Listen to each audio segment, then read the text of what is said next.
Sí, sí, sí, ya estamos ya en directo. Bueno, que en verdad no Muy bien. estamos en directo ya que lo estoy grabando y luego lo subiré, ¿no? Todavía no nos hemos lanzado a transmitir Muy a bien. la gente en directo. Vale, pues aquí estoy con Ejido, José Antonio Ejido, y vamos a hablar de un tema que a mí personalmente me gusta mucho y me ha servido para defender el socialismo. A veces hay miedo entre los marxistas, leninistas a defender un poco la economía porque nos han bombardeado desde la caída de la Unión Soviética con una gran mentira, y era que la Unión Soviética, la economía soviética era mala, que la Unión Soviética se derrumbó por una crisis económica, que la Unión Soviética, pues que poco menos era un país del tercer mundo, que la economía soviética no valía para nada, que ahí la gente no tenía televisión ni tenía nevera. Bueno, esa es la imagen que siempre nos han querido bombardear, ¿no? Han querido siempre juntar la pobreza con el socialismo, ¿no? Intentar, el capitalismo siempre ha dicho como que los países socialistas eran países pobres, son países pobres, y vamos a intentar contextualizar y dar unos datos para desmentir todo eso, ¿no? Eh, yo quiero que José Antonio, que sabe mucho más de esto que yo, nos cuente un poco qué eran los planes quinquenales y cómo ayudaron los planes quinquenales al desarrollo económico de la Unión Soviética, a la industrialización, a la colectivización de la tierra y sobre todo a la construcción práctica del socialismo. Mira, en realidad los planes quinquenales no es más que la metodología de algo más importante, ¿no? Que es la construcción de una economía moderna, industrial, de manera planificada, a la vez centralmente y democráticamente, ¿sí? La economía, hasta la llegada del socialismo soviético, jamás la humanidad, el ser humano, fue capaz de conducir la economía, ¿no? Sino que era cada unidad económica, en el mundo capitalista, cada empresa, en el mundo del comunismo primitivo, cada tribu, en el mundo de la feudalidad occidental, prácticamente cada castillo, cada señor feudal, era quien imponía sobre el conjunto de la sociedad sus prioridades económicas. Entonces, una de las conquistas más importantes para la humanidad del socialismo científico fue el hecho de que la humanidad, el ser humano, puede establecer objetivos económicos que construyan el desarrollo de su sociedad, que esos objetivos estén al servicio del desarrollo pleno de todos los individuos y de todos los sectores que forman parte de la humanidad. No en función del beneficio privado de una serie de sectores, y eso es algo que nunca ha pasado en la historia de la humanidad. Ahora el capitalismo, una vez que cae la Unión Soviética, dice muchas tonterías, pero hay que ver el año 1945, 46, 47, el capitalismo reconoce que el sistema de la planificación central, de la construcción económica planificada, de la aplicación de un plan central para construir la economía, lo que es el invento de la Unión Soviética, de Lenin, pero desarrollados bajo la dirección de Stalin y del partido bolchevique, es un invento de carácter universal que le sirve al mismo capitalismo.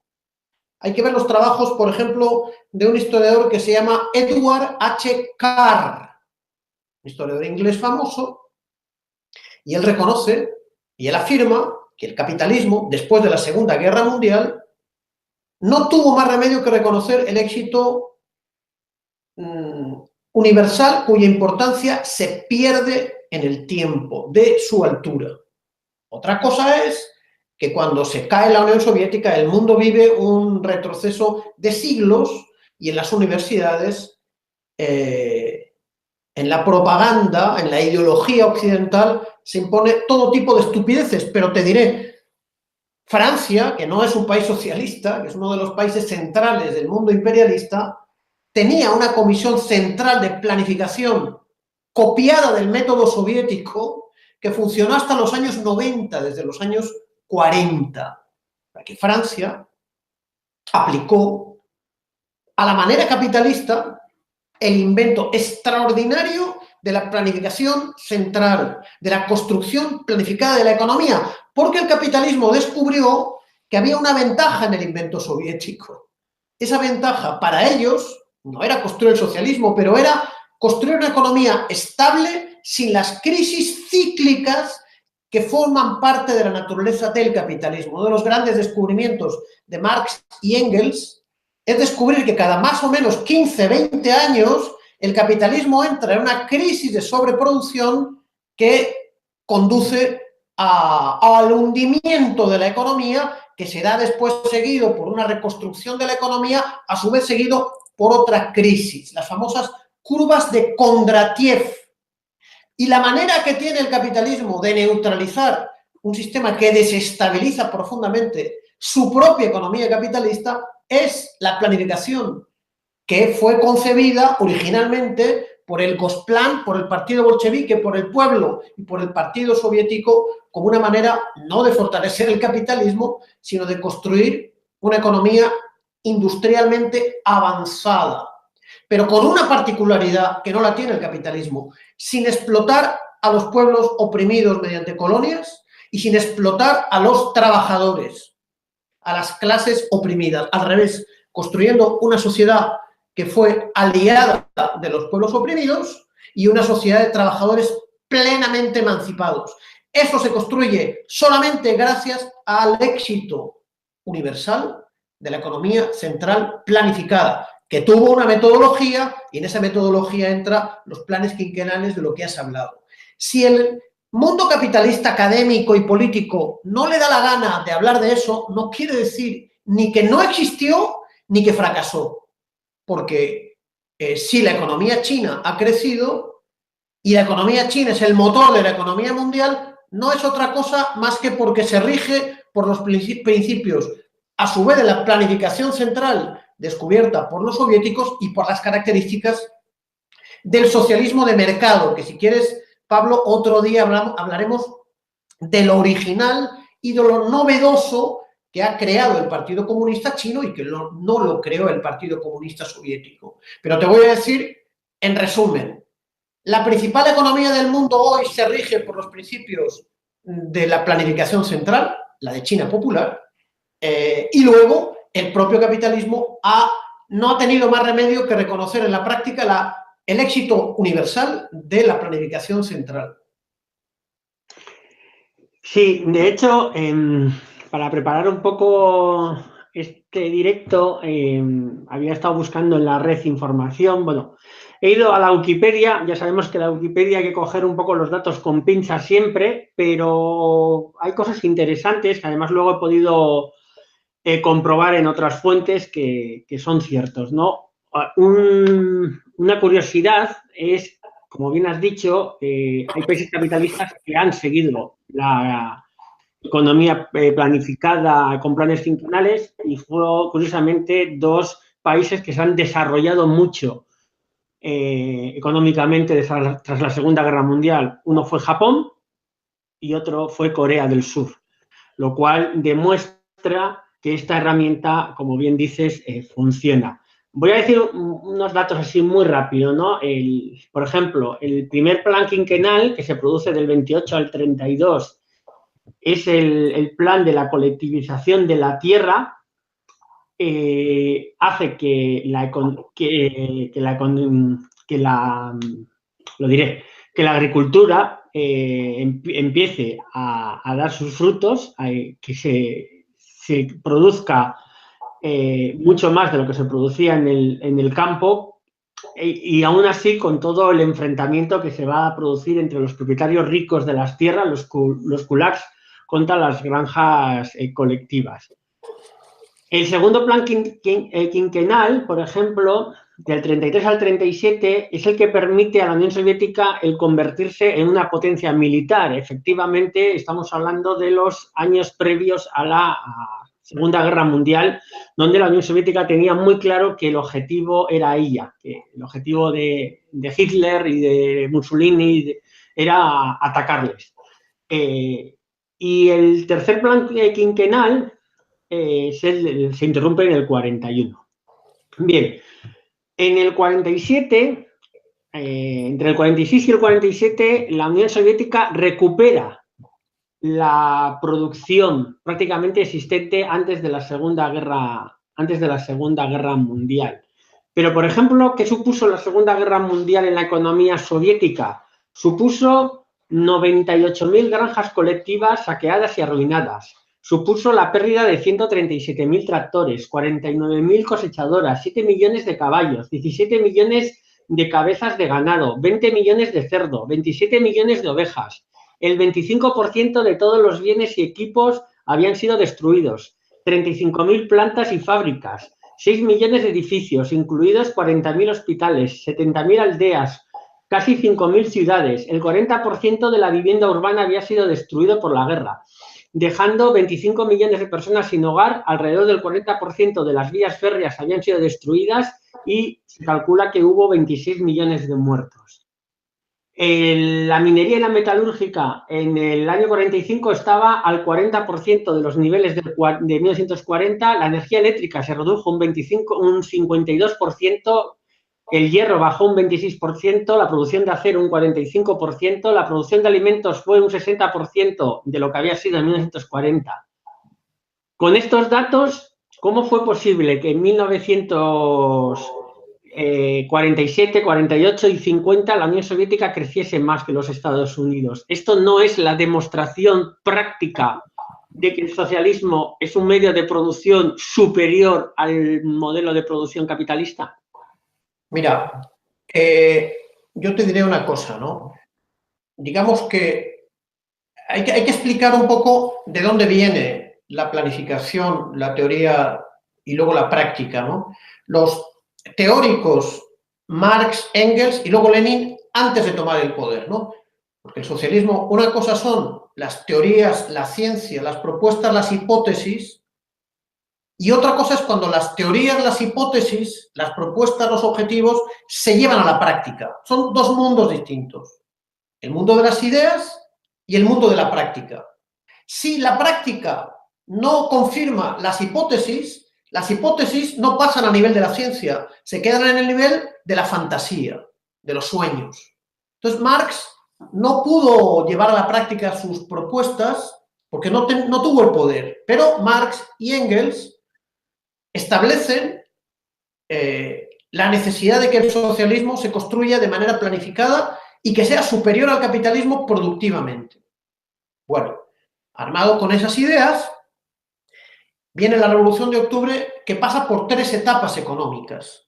La primera etapa económica es poner de pie un país absolutamente devastado por los desastres de la Primera Guerra Mundial y de las guerras anteriores, el desastre de la guerra civil, el desastre de la intervención extranjera. Hay como 14 países que tratan de asesinar a la Revolución de Octubre en la cuna, desde Japón hasta Checoslovaquia, Francia, Gran Bretaña, gran cantidad de países que ayudan a los guardias blancos a asesinar la joven revolución. Hay un hambre enorme en el país, las industrias y los campos están devastados. El objetivo de la revolución es pan y paz. Entonces, la primera fase se llama comunismo de guerra. Ahí no hay ningún plan, ahí simplemente hay que evitar que la gente se muera de hambre.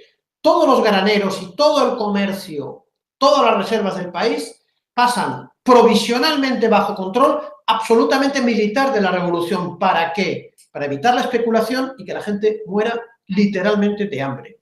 Comunismo de guerra. Segundo plan segundo estrategia económica, la nueva política económica, se llama la NEP. La NEP trata de buscar una alianza favorecida por el Partido Comunista entre el Estado de obreros y campesinos y los capitalistas de tipo mediano y pequeño, también con el mismo objetivo. El objetivo es desarrollar las fuerzas productivas, alimentar a la población, aumentar las cosechas y la producción de las fábricas, pero en el marco de una revolución que está fuertemente en el poder, una revolución de obreros y campesinos que ha derrotado a en la guerra civil a los contrarrevolucionarios blancos del ejército zarista, que ha desarrollado los zaristas, ha derrotado a los enemigos de clase y a los intervencionistas extranjeros. La NEP. El Che Guevara decía equivocadamente que fue una política equivocada de reconciliación con el capitalismo. No fue así. Si la NEP se interrumpe es porque los kulaks, los capitalistas medianos y pequeños, pasan a la contrarrevolución terrorista y matan a una gran cantidad de campesinos y de activistas del partido. Entonces, siguiente estrategia económica, el plan, la planificación. La planificación es compleja, fue exitosa y tuvo dos fases. Una en vida de Lenin y otra tras la muerte de Lenin. Primera, preparación del plan. El Goelro. ¿Qué es el Goelro? Es el plan de electrificación del país. Para electrificar el país, el partido, el Estado, dirigido por el Partido de los Obreros y Campesinos, se puso a calcular cuánta electricidad necesitaba el territorio soviético para proceder a su industrialización, a su desarrollo industrial. Es decir, había que hacer una gran cantidad de cálculos para calcular el volumen de energía eléctrica, los kilovatios, que era una manera de empezar a hacer cálculos y de empezar a poner en práctica lo que fue la metodología del plan. Lenin planteó unos objetivos de construcción eléctrica del país, ¿sí? La energía, fundamental. Te voy a decir que esos objetivos fueron ampliamente superados por Stalin y por el Gosplan. El Gosplan. ¿El Gosplan qué es? Es la estructura central que crea el Estado obrero y campesino para organizar la planificación económica. Eso fue autoritario, dictador y totalitario, como dicen los trotskistas y los capitalistas. Te voy a decir, no lo fue. Contamos con el testimonio de dos esposos ingleses de una corriente socialista que se llamaban los Fabianos, los esposos Webb, W-E-B-B, que sobre el terreno vieron cómo funcionaba como una enorme movilización de masas, como una gran consulta democrática, con la participación activa de todos los trabajadores de la inmensa Unión Soviética, que ya no era Rusia, ya era una federación de repúblicas socialistas formada por Rusia, por Ucrania, por Bielorrusia, por el Asia Central Soviética, un territorio inmenso, extraordinariamente atrasado. Entonces, los esposos Webb explican cómo el partido, lo primero que hizo el partido, antes de establecer ningún plan por arriba, que es lo que dicen los trotskistas, es preguntar a cada trabajador, a cada fábrica, a cada taller, a cada unidad productiva, a cada campesino, ¿tú qué produces? ¿Y tú qué quieres producir de ahora en adelante? ¿Qué puedes? ¿Qué quieres? Entonces, imagínate, el Gosplan primero fue una encuesta, preguntar a cada trabajador de la República Obrera, de la Unión Obrera, ¿qué quieres producir? Una vez que el Gosplan tenía esa información, empezó a hacer preguntas más concretas y empezó a diseñar unos objetivos económicos. Los trabajadores expresaron sus opiniones, el partido asumió las propuestas de los trabajadores, se creó el Gosplan y el Gosplan estableció un plan de 5 años, por eso se le llama quinquenal, son 5 años. En 5 años se sabe, o se sabía, cuáles eran los objetivos que había que conseguir, cómo había que conseguir los objetivos, cuántos recursos materiales y humanos se necesitaban para conseguir los objetivos del plan. Hay que decir también que por la movilización y el entusiasmo de los trabajadores, de los obreros, de los mineros, de los campesinos, de los ingenieros, de los ferroviarios, de los mecánicos, de toda la clase obrera de la Unión, los objetivos no solo fueron conseguidos, fueron ampliamente superados.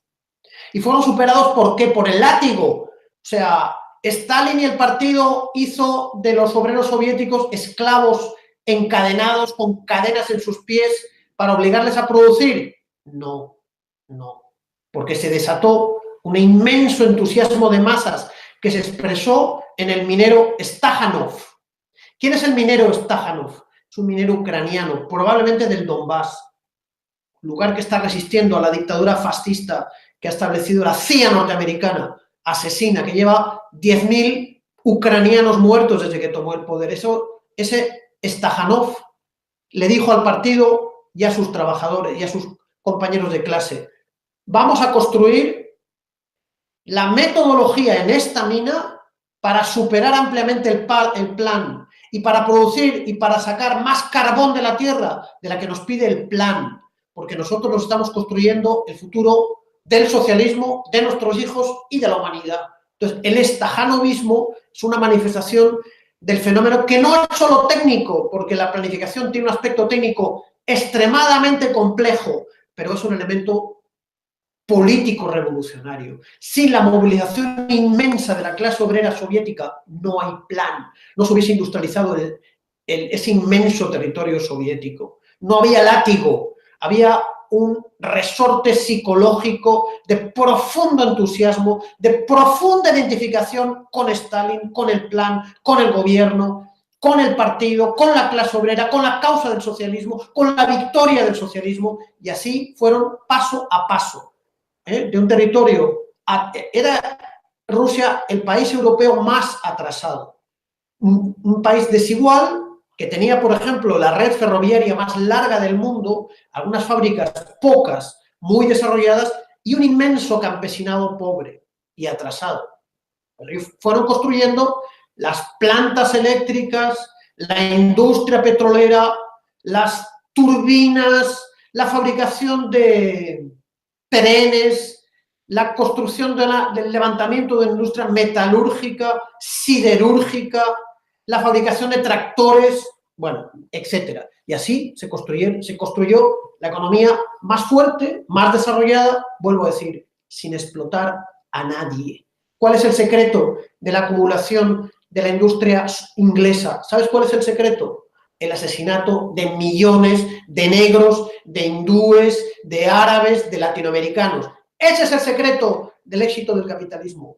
¿Sí? Asesinar para saquear, para explotar, para construir este mundo profundamente desigual, en el que 20 países disfrutan de las riquezas y 180 países se debaten en la miseria, ¿no? Entonces, los esposos Webb, en el libro que hicieron, fueron testigos del profundo sentido democrático de la metodología de la planificación. No fue un proceso fácil ni sin errores. Hubo necesidad de muchas rectificaciones, pero el éxito es hacer de Rusia un país que superó en muchos rubros al capitalismo norteamericano, que era el más desarrollado del mundo. Pudieron empezar la conquista espacial antes que los mismos norteamericanos, ¿no? Y ahí se demostró en la práctica que el socialismo no solo es viable, que el socialismo es superior al capitalismo. Sin el éxito de los planes industriales no se hubiese demostrado que el socialismo es superior, que el socialismo es el futuro de la humanidad. Excelente, excelente los datos. Además, fijaros que el éxito, el sacrificio, pero la victoria en el 45 sobre el nazifascismo es el resultado de toda la preparación que la industria y la economía soviética hace durante los años 30. Sabía que esta guerra se iba a producir desde que Hitler llegó al poder y durante todas las décadas de los años 30 se estuvieron preparando para esta guerra, que la Unión Soviética puso mejores tanques, mejores fusiles, más fusiles que toda la industria capitalista de guerra alemana. Yo quería comentar, claro, con todos estos datos, ¿cómo es posible que la izquierda actual renuncie de esto? O sea, cuando en televisión aparecen, a decir, Alberto Garzón o estos dirigentes de hoy en día, ¿no? Y enfrente tiene un Inda, un Maruenda, y les hablan de la Unión Soviética, o sea, porque son incapaces de sacar toda esta información y decirles, señores, la Unión Soviética, el socialismo funciona, los datos objetivos económicos de la Unión Soviética desde el 17 hasta el final casi, pero sobre todo el desarrollo que va de la década de los 20, los 30, los 40, los 50, los 60, toda la carrera espacial, los soviéticos van por delante durante toda la carrera espacial, hasta la muerte de su ingeniero, que no me acuerdo el nombre, que hace que se paralice, por eso los americanos llegan antes a la Luna, pero toda la carrera espacial van por delante los soviéticos tecnológicamente. Posterior incluso los soviéticos vuelven a adelantar a los americanos. La primera estación espacial es soviética, es la famosa Mir. ¿Por qué hoy en día la gente es incapaz de defender el marxismo-leninismo, los planes quinquenales como método para salir de la crisis? ¿Por qué el comunismo actual o la izquierda actual? Porque el comunismo actual, o sea, ¿por qué existe esa manera de olvidar, ¿no?, el legado de la Unión Soviética? Sí, es una izquierda que ha sido autoderrotada, ¿no? Ha sido autoderrotada, no se estudia, no hay... Claro, si uno piensa que las facultades de las universidades occidentales sirven para fabricar dirigentes de la izquierda y de los comunistas y de la clase obrera, se equivoca, ¿no? La clase obrera tiene que producir sus investigadores, ¿no? Y luego apoyarse, por supuesto, en el conocimiento que tienen las universidades, pero la superestructura ideológica del mundo occidental es un aparato de propaganda, ¿no? Entonces los líderes vienen de ahí, ¿no? No vienen del estudio objetivo, de la práctica y de la teoría de la construcción del socialismo, ¿no? Sino vienen borrachos de la propaganda agresiva, anticomunista, más reaccionaria que nunca.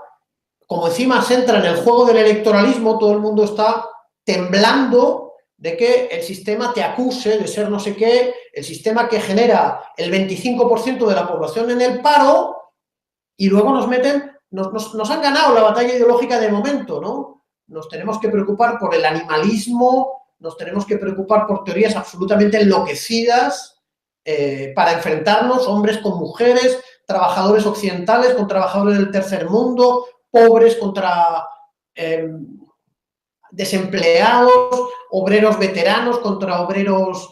es destruir los elementos de conciencia, crear debates falsos, y luego se ha creado una aristocracia obrera que está bien, que vive muy bien en el sistema, no necesita cambiar el sistema, pero el sistema no solo se cambió, sino que el producto fueron las sociedades más humanas, más desarrolladas, más prósperas en lo realmente social que ha construido la humanidad. La seguridad social, la medicina pública, los derechos sociales, el derecho a la vejez, las 8 horas de trabajo, no son regalos del capitalismo, son inventos del socialismo y de las revoluciones obreras. Por eso todo el mundo en los países del este es nostálgica del socialismo, pero ya se encarga la OTAN de evitar que el socialismo vuelva allí, ¿no? A pesar de que el socialismo cuenta con una amplia simpatía de la población que puede comparar los dos modelos, porque ha vivido los dos, y es ampliamente nostálgica, ¿no?, del sistema de vida y el nivel de vida próspero sin la angustia del capitalismo que fue capaz de proponer el socialismo del este europeo. El socialismo triunfó en Europa, además, en los países más atrasados, porque en los países más prósperos, que era el sueño de Marx y de Engels, la burguesía fue derrotando, no con ideas, sino a balas, la revolución obrera, desde la Comuna de París hasta la Guerra Civil Española. Desde 1848, ¿no? 78 creo que es la Comuna de París, hasta 1936 hay millones de obreros europeos que son asesinados por la burguesía. Revolución en Finlandia, en España, en Austria, en los países bálticos, en Italia, los consejos de Gramsci, por supuesto, las guerras civiles en Francia, esos son millones de muertos, ¿sabes? Luego ha venido la ofensiva contrarrevolucionaria y la izquierda occidental, salvo excepciones absolutamente extraordinarias, hay que saludar que el PC de España haya al fin abrazado el marxismo-leninismo, hay que saludar a Couso, hay que saludar que el Partido Comunista en Portugal esté haciendo una tarea extraordinaria, pero realmente el grueso de la izquierda, bueno, es nini, es pseudoprogres, come flores, es hippie, y les interesa las teorías del decrecimiento, las trata de exportar al tercer mundo. Las teorías son teorías criminales. En Venezuela la teoría del decrecimiento, en la crisis pavorosa que hay, es algo que tenía que ser realmente rechazado, ¿no? Bueno, pues estamos con esta izquierda académica que produce ideas absolutamente estúpidas. Ahora bien, hay científicos marxistas norteamericanos muy serios, en un libro publicado por la editorial de Barcelona, El Viejo Topo, cuyo título se llama El derecho a decidir, o algo así. Esos economistas marxistas norteamericanos demuestran y proponen que la planificación central a la soviética sería hoy más exitosa que en el tiempo soviético, porque tú que eres ingeniero informático, la telemática y las ciencias y las técnicas de la comunicación y de la telecomunicación permitirían controlar científicamente y desarrollar los procesos económicos de una manera mucho más rigurosa que en la época del Gosplan y que en la época de Stalin. De manera que todo está preparado para que Occidente pase al socialismo y al control central y planificado de la economía.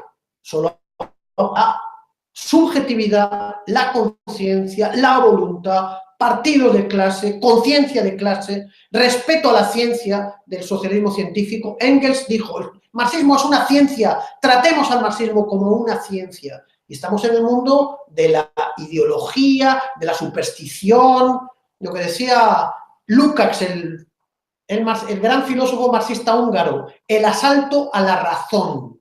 El capitalismo, en su decrepitud imperialista, asalta la razón todos los días. Utilizaba la razón para destruir el feudalismo, pero una vez que está en el poder, escupe encima de la razón. Estamos en el mundo de la ideología, ridícula, el animalismo, el veganismo, todo tipo de estupideces, de supersticiones, de ridiculeces, para que sigamos estando jodidos, desempleados, una sociedad de locos, cada vez más enfermos, en fin, eso es lo que te puedo decir. Bueno, va a venir algún animalista y algún vegano por aquí, pero bueno, sí, a ver. No, respeto a los gatos, pero coño, una cosa son los gatos y otros son los humanos, ¿no? Sí. No, está claro. Es verdad que estamos llegando a un trastorno de la realidad, o sea, vemos la realidad y la estamos trastornando, ¿no? O sea, que decir, yo he subido hoy una foto de unos trabajadores haciendo los ruidos que hacen los cerdos y decían ellos, a ver si nos hacen caso, ¿no? Porque, claro, sale Évole, le damos la cabeza por cómo están los cerdos en las granjas, que sí, que se puede hacer un debate, pero luego hay miles de millones de personas en el mundo que no tienen para comer y, bueno, se la suda de esa gente, ¿no? Ya para acabar, ¿no? Para no alargar mucho este primer vídeo. Has hablado del decrecimiento, ¿no? A mí me sorprende porque hay una realidad, ¿no? Hay una realidad, hay un pilar fundamental, ¿no? del socialismo, que es la producción, ¿no? Hay que producir para mejorar las condiciones de los trabajadores. Quiero decir, al final se trata que los trabajadores vivan mejor y para que los trabajadores tengan una vida más cómoda puedan disfrutar de las ventajas de la tecnología, que tengas un frigorífico en tu casa, que tengas una televisión para que tengas ocio, que tengas libros, que puedas tener una bicicleta, que puedas tener si quieres un coche, que puedas tener un teléfono. Y para eso hace falta fabricar y producir, ¿no? Y parece ser como que el socialismo es todo lo contrario a eso cuando en verdad es mentira, ¿no? El decrecimiento, o sea, llevar a Venezuela, un país que necesita una industria fuerte. Venezuela necesitaría un Stalin que industrialice ese país para que ese país produzca y no tenga que estar viviendo de comprar todo en un mercado que encima le es hostil, con unos precios del petróleo que encima han bajado y sus ingresos se han visto más reducidos. Todos sabemos que hay una guerra económica contra el gobierno de Venezuela, pero también es cierto que la economía venezolana no está preparada para afrontar tal guerra y durante los 20 años casi de proceso bolivariano, pues todavía no se ha hecho lo fundamental. En la Unión Soviética en 20 años era una potencia industrial y Venezuela en 20 años de proceso bolivariano pues sigue con bueno, sin industria. Entonces, claro, llevarles la teoría del decrecimiento, pues es que es absurdo totalmente, es condenar a ese pueblo a seguir como está. Y no sé si quieres comentar algo más. No, no solamente Venezuela, ¿no? Sino América Latina, Perú, por ejemplo, está condenado a ser una extracción de recursos mineros y es un país en una gran pobreza y en un gran atraso, ¿no? Brasil es un país absolutamente desigual, sin desarrollar suficientemente. México se ha encargado el Tratado de Libre Comercio de destruir la agricultura y una parte de la industria mexicana, ¿no? Millones de campesinos mexicanos están obligados a ir a los Estados Unidos en condiciones horribles.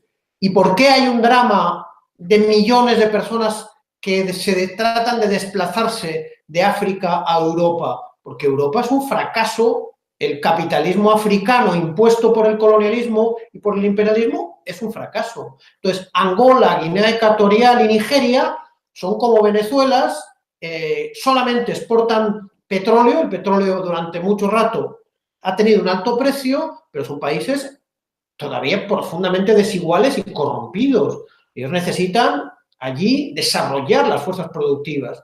El socialismo tiene que demostrar que es superior al capitalismo. Un país del tercer mundo absolutamente atrasado no puede pasar al capitalismo sin una larga transición. En esa transición, el Estado tiene que controlar la economía de una manera planificada sin negar el espacio para la economía privada durante un largo espacio de tiempo. Ese es el gran descubrimiento del socialismo chino que te invito a que investiguemos en algún momento. Yo traté de desarrollar la sinología, el estudio de China, ¿no? No nos vamos a meter ahí, pero la India, Pakistán,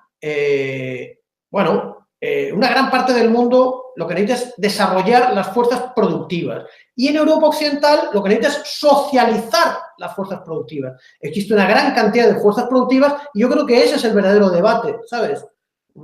El principal núcleo del debate político es ese. Como se controla por parte de la oligarquía su poder político y su poder cultural sobre la sociedad, es a partir del poder económico privado sobre las grandes fuerzas productivas. Eso es, hay condiciones objetivas para que eso pase al control de la sociedad y de la clase trabajadora, que es la que los ha creado.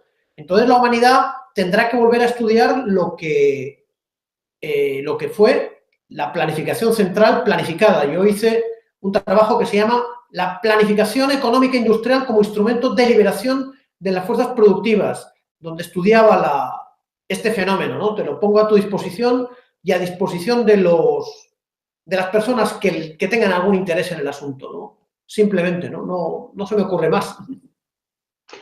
Vale, pues vamos vamos terminando ya el vídeo. Y sí, cojo lo que has comentado de hablar en otro vídeo sobre el tema chino, en 1 o 2 vídeos, y si el tema se alarga, porque a mí personalmente estoy muy interesado, ¿no? Siempre China, claro, nos cuentan que si es un país capitalista, que si es un país comunista, aquí tenemos la visión eurocentrista del todo, el nada, y y lógicamente pues necesitamos mucha información. Yo sé que en mi muro de Facebook también tengo gente que defiende el socialismo chino y que le va a interesar muchísimo lo que nos tengas que contar sobre la experiencia china y sobre su modelo, ¿no? Sobre su curioso modelo y su éxito, porque lógicamente estamos hablando de prácticamente la primera potencia económica del mundo y, bueno, un gigante impresionante, ¿no?